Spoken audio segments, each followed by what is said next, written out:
The turnout for this year's midterm elections hit historical numbers, and the enthusiasm made it all the way here to San Diego. We'll fill you in the excitement on this lead report. What President Trump had to say about election results coming up.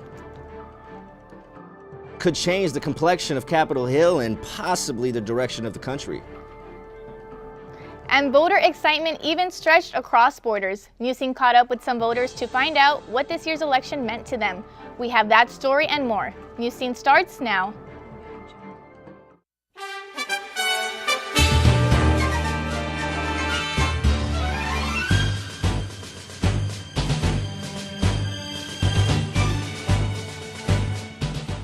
Good evening and welcome to this special edition of Newscene, Midterm Elections 2018. I'm Jeff Villegas. And I'm Alexandra Rangel. Thank you for joining us. Lines wrapped around San Diego's Register of Voters office as thousands eagerly waited to cast their ballots on Tuesday's night. Newscene's Shonda Walker was on scene and talked to voters. The San Diego County Register of Voters office in Kearny Mesa was flooded with people waiting to cast their votes for the midterm elections. Some individuals were in line because they did not receive their ballot information by mail. Others came to register and vote on the same day. The Kearny Mesa office was the only place where voters could register at the last minute. This is the first year voters did not have to register 15 days in advance. Registrar Michael Vu talks about why the election may be historical. This is looking like a historical election. The question is, will it be a historical election? We know that a couple of facts. We know that there's a historical number of individuals that are registered to vote at 1.77 million registered voters. What we also know is we had sent out a historical number of mail ballots at 1.2 million mail ballots were sent out to voters. That's 68% of the electorate. Now the question becomes, will we see a historical turnout? And if this is what's happening at every single one of our 1,542 precincts, it's looking like a historical midterm election. I came out here specifically to vote the standard time change. I don't like this time change, and a lot of people didn't even know it was on the ballot. And when I found out it was on, I came here 11:30 today and just got done because I hadn't pre-registered. You know, it is what it is. It's going to be like a 3-hour thing to get it done. But I'm here to vote because I don't want my DMV fees to go up. I don't want to pay 12 cents more for gas. The turnout is historical. There's a lot of people, a lot of things at issue on the congressional level in particular. That there's a reason. This says something. This means something. You have to make a statement, and a strong statement. We're very humble to be in these type of lines. It doesn't matter if it takes 5 hours. We're going to be out here because this election is very important for just around the country. So we got to make sure we do our part, and it's a civic duty. And if you got to wait 6 hours, you got to wait 6 hours. It's necessary. Waiting in those long lines stirred up appetites. A wonderful Samaritan donated pizzas to voters. The polls officially closed at 8 p.m., but the last voter did not cast his vote until 11:30 p.m. This wraps it up. Back to you at the desk. Very commendable to those standing in line. Thank you, Shonda. President Trump had lots to say following the election results. Marissa Gonzalez has the story. It was a big day yesterday, an incredible day. And last night, the Republican Party defied history to expand our Senate majority while significantly beating expectations in the House. President Trump held his first press conference following the election and started by acknowledging the new balance of powers in Congress. The GOP remains control of the Senate, but Democrats now have control of the House. President Trump made several remarks aimed at the Democratic Party. This vigorous campaigning stopped the blue wave that they talked about. I don't know if there ever was such a thing, but could have been. If we didn't do the campaigning, probably there could have been. The voters have also clearly rebuked the Senate Democrats for their handling of the Kavanaugh hearings. That was a factor. President Trump also continued his theme of media disapproval, having this interaction with CNN reporter Jim Acosta. That's not an invasion. Honestly, I think you should let me run the country. You run CNN. All right. And if you did it well, your ratings Let would me be ask, much better. Mr. President, that's enough. Mr. President, I had one other Peter, question, let's if go. I may ask, on the Russia investigation. Are you concerned that you may have. I'm not concerned indictments- about anything with that you the may have Russian indictments coming down. investigation because it's a hoax. Are you- That's enough. Put down the mic. I'll tell you what, CNN should be ashamed of itself having you working for them. Well, when you report fake news, when you report fake news, which CNN does a lot, you are the enemy of the people. Go ahead. The president did address working with Democrats and had this to say. Hopefully we can all work together next year to continue delivering for the American people. Marissa Gonzalez, Newscene. House Minority Leader Nancy Pelosi is in agreement with Trump about working together on issues such as infrastructure and economic growth. We're witnessing the aftermath of a historic midterm election. Newscene's David Jones gives us a closer look at some of the more prolific races. Several tightly contested congressional races that took place nationwide are set to visibly change the makeup of Capitol Hill. Although the jury is out on the so-called blue wave during this week's midterms, Tuesday's results seem to be ushering in a women's wave. In New York, Democratic Socialist Alexandria Ocasio-Cortez becomes the youngest woman ever elected to Congress in a landslide victory. In Kansas and New Mexico, Democrats Sharice Davids and Deb Haaland head to Congress as the first Native American women to fill congressional seats. I think representation is important. I think diversity is important. Every voice deserves a seat at the table. A similar story takes place in a pair of districts in Michigan and Minnesota, as they send 2 Muslim women to Capitol Hill, too, for the first time in history. History is also being made with several gubernatorial victories, as Colorado, once dubbed the hate state, elects the first openly gay man to become state governor. We are and how we got here. You know, tonight, right here in Colorado, we proved that no barrier should stand in the way of pursuing our dreams. We proved that we're an inclusive state that values every contribution, regardless of someone's sexual orientation or gender identity.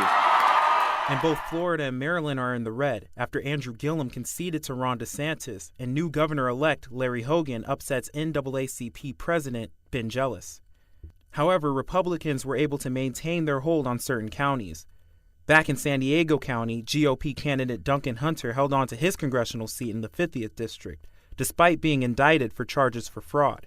Kevin McCarthy will also serve another term in Central California. After gaining momentum in the Golden State, the Democrats were able to gain more than the 23 seats needed to secure a majority in the lower chamber. In the upper chamber, the GOP managed to flip 4 Senate seats in the early goings and scored major victories in Indiana, Missouri, and North Dakota.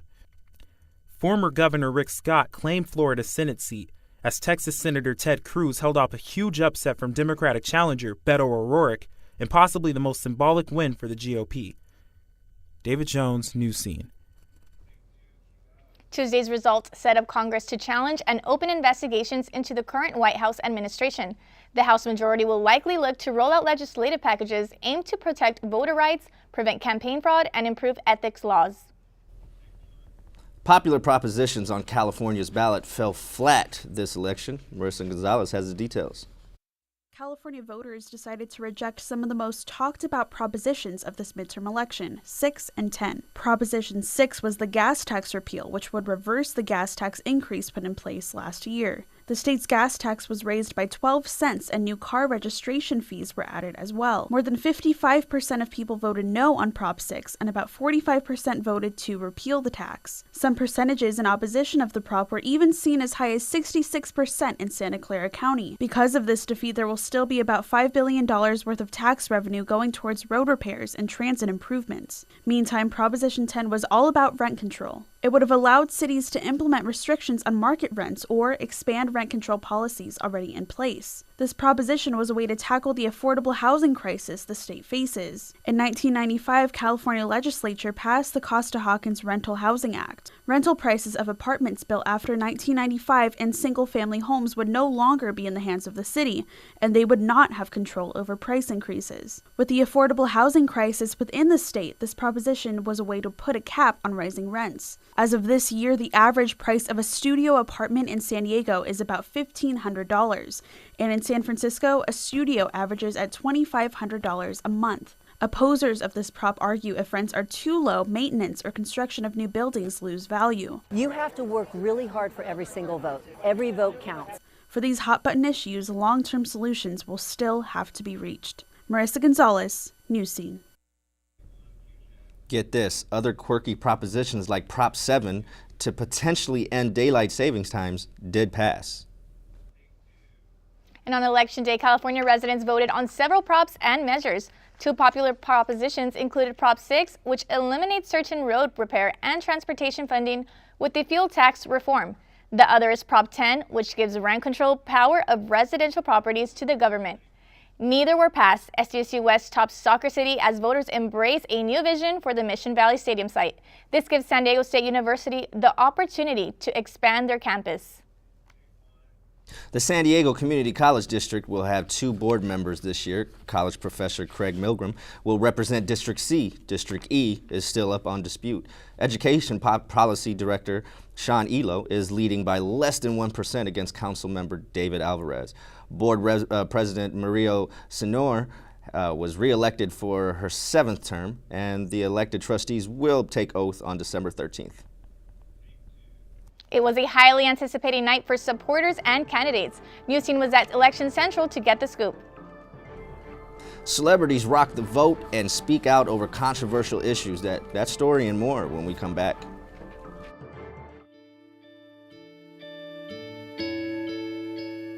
Calls me googly eyes. You know you're beautiful, right? You know that? Even you are beautiful. I got bullied for wearing glasses. Share if you're against bullying. We put it out there, just took off. 3 million people have shared this post. Don't let bullies get you down. I stand with you. The whole family's wearing glasses. I wear glasses and I'm proud. I even have the army on my team. All the kind comments brought my child joy. I don't feel thank you is enough. Next.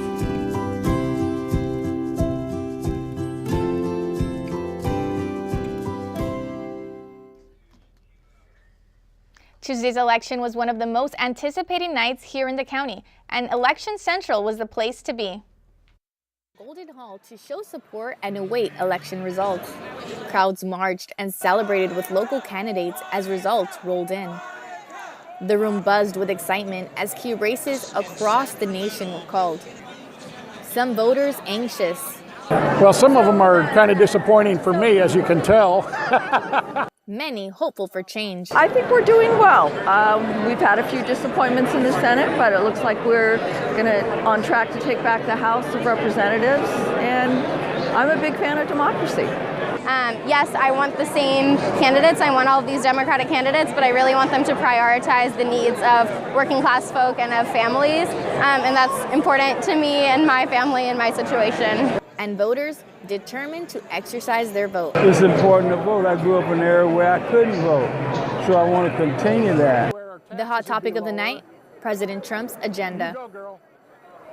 The guy has done more in his 2 years in office as far as getting things done than any of the other ones, Republican or Democrat. And I also totally agree with the wall, and because I am a permanent residency immigrant, it seems like they could do the same thing, but instead of just coming across in caravans. We're all in the same boat, and President Trump is all the way out there. He has no love and compassion for people. A lot of the people who are coming to this country are seeking asylum, and they have a right to be here. A room overflowing with different opinions. As the night came to an end, one thing was clear. All voters want is their vision of what America should be. We just have a lot of work to do in this country. Tuesday night left voters hopeful for change in San Diego. There were dozens of people at Golden Hall on election night, but one stood out in the crowd the most. The reason? She was dressed up as the Statue of Liberty. We asked her the reason behind this costume, and this is what she told us. Personal for me. My grandparents came to this country through Ellis Island just over 100 years ago, and my mother's first language was German. They emigrated from Odessa, Russia. We should judge people on the content of their character and not on the color of their skin.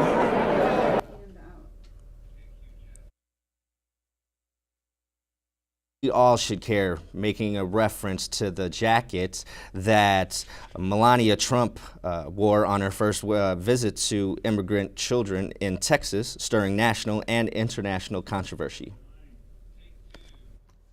Boy Scout Troop 15 from downtown San Diego were also in attendance at Golden Hall. The Scouts were there to learn about the election process and to earn citizen merit badges. We are actually not here to support any candidate. We're just here to view. Our young boys are being able to view the process of vote counting and so forth, but they're just here to view. The Boy Scouts is very involved in the United States across the country. So this gives an opportunity for them to see how to be involved in the future as young adults. Each Scout was able to earn a total of 3 badges for the night.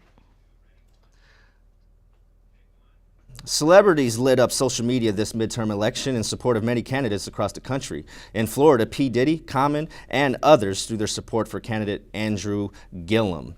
In Georgia, celebrities rallied behind Democratic candidate Stacey Abrams. And in fact, Abrams even had help from Oprah Winfrey, who went door to door urging residents to get out there and vote. Newscene was out covering both the Democrat and Republican sides of the elections this week. We have more after the break. 6 years old, and she is my very best friend. I couldn't live alone without her. I spend a lot of time in my backyard. I feed the birds and the bees. I love my flowers. The color in my garden keeps the pink in my cheeks. I was very independent and thought I could take care of myself. I fell and I had to have Meals on Wheels. I love them. They're my savior. And I look forward to the volunteers because they've all become my friends. My name is Lola Silvestri. America, let's do lunch. 1 in 6 seniors faces the threat of hunger, and millions more live in isolation. Drop off a hot meal and say a quick hello. Volunteer by donating your lunch break at americaletsdolunch.org. Historic night for the Democrats at the Republic Hotel. Our own Matthew Jordan Scherer gives us the atmosphere of what happened that night. The Democratic election party was held in downtown San Diego at the Republic Hotel. A lot of races going on in San Diego. We got a chance to interview a lot of candidates. Take a look. Michelle Gomez was very enthusiastic about her campaign so far. No, you know what? We're excited. We're anxious, as you can probably imagine. I've had a great support team. My volunteers have been fantastic. My campaign staff has been amazing. My family's been amazing, and I can't thank them enough. Tommy Hugh was also very confident about his election. I asked him about his opponent, and this is what he had to say. It's time that we get these neighborhoods some actual leadership. We really need someone who's going to bat for Claremont and Mira Mesa and Kearny Mesa and Sorrento Valley PQ. We really haven't had that for the last 8 years, and we've got a lot of issues facing us in District 6 that aren't being addressed by City Hall, and it's time for neighbors to go and actually assert themselves and make sure that we're being heard. This is James Elia's first campaign, and we asked him why he chose to be in the Democratic Party. Republican. I'm a Democrat because I feel like Democrats do a better job of looking out for people like me. And when I say people like me, I say working class, middle class, labor type person. My father was an immigrant from Iraq, and I feel like the Democratic Party does a better job of watching out for people like us. Tasha Brown thinks the results of this election will shake up things in Washington. Yes, I do. And I think even before that, it's already started. The wave has started. More people than ever got involved. In the primary, we had more people out voting than we have in many years. As the night went on, the mood was exciting as votes started coming in. It was a very memorable night for the Democrats. Reporting for Newscene, I'm Matthew Jordan. Many candidates, elected officials, and volunteers have a reason to celebrate as early results show that the Democratic Party will be retaking control of the House. And it was a lively night of music and optimism as Democratic candidates spoke at their party's election celebration this past Tuesday. Kevin Burke has the details. Democratic Party candidates took the stage one after the other on Tuesday night. The tone was one of positivity and looking towards the future. I want to say hi to Democrats, the majority party in the United States House of Representatives. Ding dong, the witch is dead. Totally not appropriate, but I'm saying it tonight. All right. The country sent a message to Donald Trump that he's not having it his way anymore. That San Diego is no longer this sleepy little town that's kind of conservative, but the leaders of the resistance and knowing what we're hanging on to, taking on Donald Trump and the Republicans every step of the way. And Some candidates commented on local measures right here in San Diego. Congratulations, SEIU and Measure D, because now we will make sure that our Board of Supervisors will always be elected by the majority of the people when the majority of the people are voting. Many of you know that in California, in San Diego, our county elections for too long have been rigged such that the outcome is always understood long before Election Day. And tonight, San Diego County voters chose to unrig those elections so that going forward, we will have fighting chances.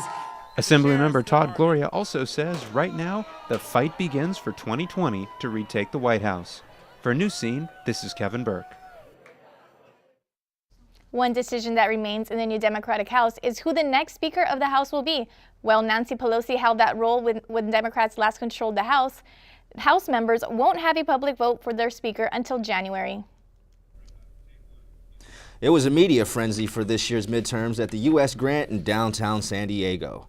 Local news outlets were in attendance for one of the most important midterm elections to date. News vans were spotted parking bumper to bumper on both 3rd and 4th Avenue around the U.S. Grant Hotel. Some news reporters waited patiently for a chance to interview any and all GOP candidates to see their take on the night so far, whereas local Republican members and all supporters enjoyed the festivities, helping themselves to champagne and hors d'oeuvres. The Republican Party headquartered its election night efforts from the U.S. Grant Hotel in downtown San Diego. Edgar Yukevich has more on this story. Although Newscene called in, sent an email, and RSVP to the Republican election night event organizers ahead of time, some of the proceedings at the U.S. Grant were still members only and off limits to us. Despite the setback, we managed to interview quite a few people on why they're voting Republican. I'm a libertarian, so I end up rooting for one party or the other, depending on the situation. But this time around, I really didn't want the Democrats to get a majority in the House because it seems to me all they want is revenge at this point. They don't really have a plan to improve the country. And while that was the perspective of the Libertarians, a Republican Oceanside homeowner had this to say about the importance of getting involved with elections and on why he mistrusts more government taxes. The people need to be involved. Yes, the legislation's there to make some things work, but when they go overboard and they take our money and they say, well, we need to pay more taxes, we need to pay our car insurance needs to go higher. Why don't you ask the people first? They don't know how to manage our money, that's the problem. And they are very careless with our tax money. As the election night continued, it became clear that the Republicans have lost control of the House. We asked Stephen Bailey, the Republican candidate for Attorney General of California, on what he thinks it means for the country. The electorate likes to have split government, and so to have a Democratic House and a Republican Senate pretty much guarantees that over the next 2 years there will need to be some give and take on the part of the president and the members of the House and Senate to be able to accomplish anything. This next legislative session in Washington may be the least productive in the history of the United States. Definitely a few interesting perspectives on the midterms. I'm Edgar Yukevich, and now back to the studio. Despite losing the House to the Democratic Party, Republicans and their supporters were in high spirits and plan to rally in the next election. And voter excitement even stretched across borders. Newscene caught up with some voters to find out what this year's election meant to them when we return. You're at the top of your game. At work or at play, you're unstoppable. Nothing can throw you off track. Oh, hey, she's cute. Nice going, man. Things are going great for you. you've earned a night out. Good drinks, good friends. Yeah, we can go ahead and call this a good night. Wait, is that your car? Uh-oh. Not smart.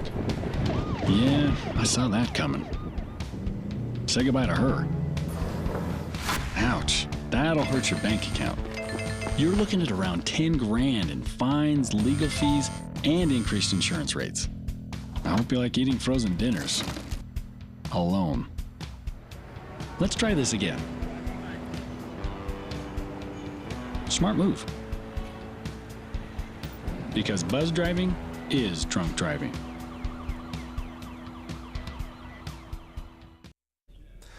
Also for the election day, Juan Gomez and crew members went to the border to find out if American citizens were crossing over to vote and how the upcoming caravan would affect it. On election day, crew members and myself went to the international San Isidro border to see if people were crossing to cast their votes. On the time we spent on both Ped East and West, we noticed slow movement in both entrances. With the caravan being a major concern in the elections, especially here in this border, we interviewed a pedestrian in regards on whether she believed or not the caravan influences the people's vote. I think it's influencing the elections already, which is a bad thing. They won't be here for, a month at the earliest. And some people are calling it an invasion. It's not. It's a group of refugees trying to make a better life for themselves. And they absolutely have the legal right to apply for asylum, assuming they can get on U.S. land. After that, we noticed a banner in a San Isidro bridge. We approached the sign to find out what it said. Raza sí, ejército no. No troops in border. Later on, we saw next to the Willow Elementary School a tent with a campaign ad that was surprisingly the only one we saw in our trip to the border. So we interviewed the person that was in charge of the tent in relations of the caravan and the midterms. I think they're people who need help. We need to have compassion for them because people have always immigrated from one place to another to find wellness. So we need to have compassion for them. In general, there was not a lot of people crossing the border to vote. Seemed to be a usual day for the pedestrian who crosses every day. Reporting from Ped East International Border, Juan Gomez. And keeping an update on the caravan, it is said that it is still expected to arrive in about a month from now, as they're in Mexico City taking shelter in a stadium. Voter turnout on Tuesday is the highest ever seen in a midterm election in the past 50 years. This turnout was driven by competitive races and strong opinions of President Donald Trump. We talked with first-time voters, and they tell us what motivated them to vote. My generation has a lot of power in it, and I think we should show up.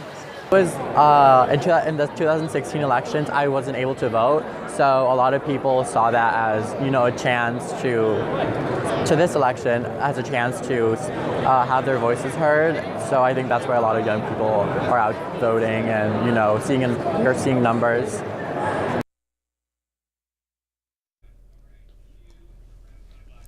According to exit polls, there are indications that voting turnout was a high. Now, that's all for Newscene in our special edition. I'm Jeff Villegas. And I'm Alexandra Rangel. Thank you for joining us.